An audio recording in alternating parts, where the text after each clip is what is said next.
Naendelea kupokea maswali na kuyajibu. Kuna swali moja hapa limeulizwa na ndugu yetu. Anaitwa Yasin Halfan, anauliza ya kwamba ili ujiunge na jeshi katika kamandi ya anga au majini inakuwaje kuwaje? Nadhani umemsikia ndugu yetu alivyouliza swali.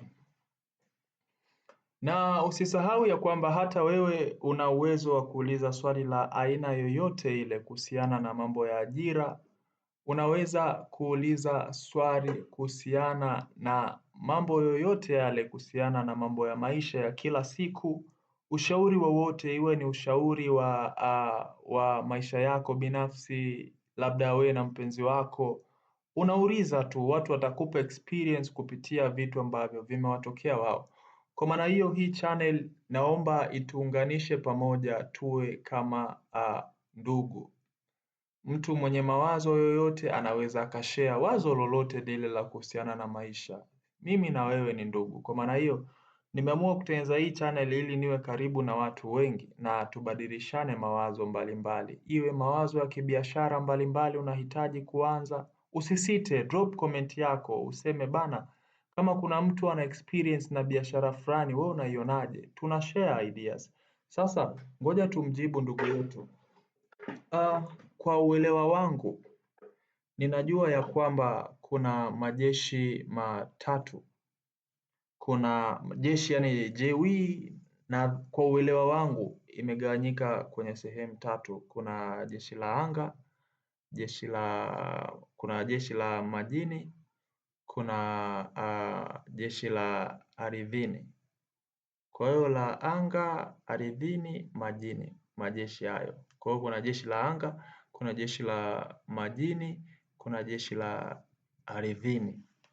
Mfano jeshi la majini wengi waga wanaita Marine Force, kama waga watu wanaangalia movie za kivita. Ukisikia mwanajeshi wa Marine, hao ni hatari mzee.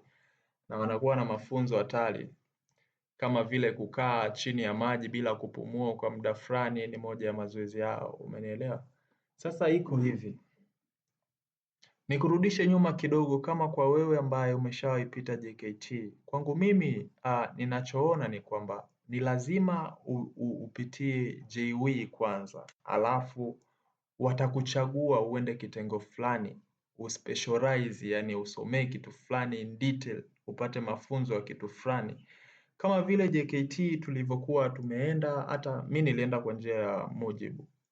Kwa hiyo tulivyofika kule, baadaye ile tunaelekea mwishoni, kila mtu akaenda kwenye kikundi.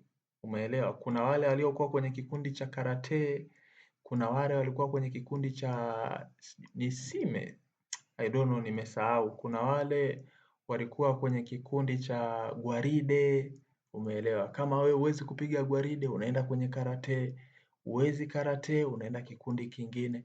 Na kuna wale walikuwa hawana kikundi kabisa. Wale walikuwa jina limenitoka. Kuna jina walikuwa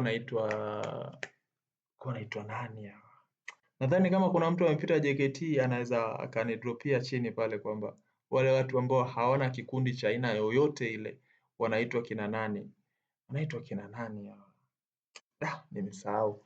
Lakini ndio iko hivyo. Kwa hiyo ni kwangu mimi nadhani lazima upite JKT kwa my own experience ambayo naijua kwamba lazima upite JWTZ kwanza, uwe mwanajeshi, alafu baadaye utaspecialize kwenye kitu fulani na lazima upate elimu na mafunzo juu ya kile kitu.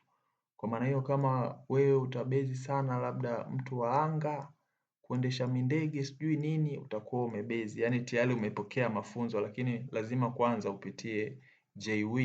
Alafu na kingine ni rahisi sana nadhani kwa hawa watu wenye fakati maalum, yani mfano madaktari bingwa, yani daktari unakuta, unajua madaktari wanahitajika sana Kwa hiyo unakuta daktari kuwa mtu labda mwanajeshi wa anga ni kawaida. Daktari lazima aende na wanajeshi, wakipata madhara anawafiksi, umeona. Kwa hiyo kwangu mimi lazima upite JW kwangu mimi, kwa mawazo yangu, yani na what I know kwamba ni lazima uwe kwanza mwanajeshi, alafu kuna vitengo, uende kitengo fulani ndio specialize sasa, kwamba wewe umepokea mafunzo.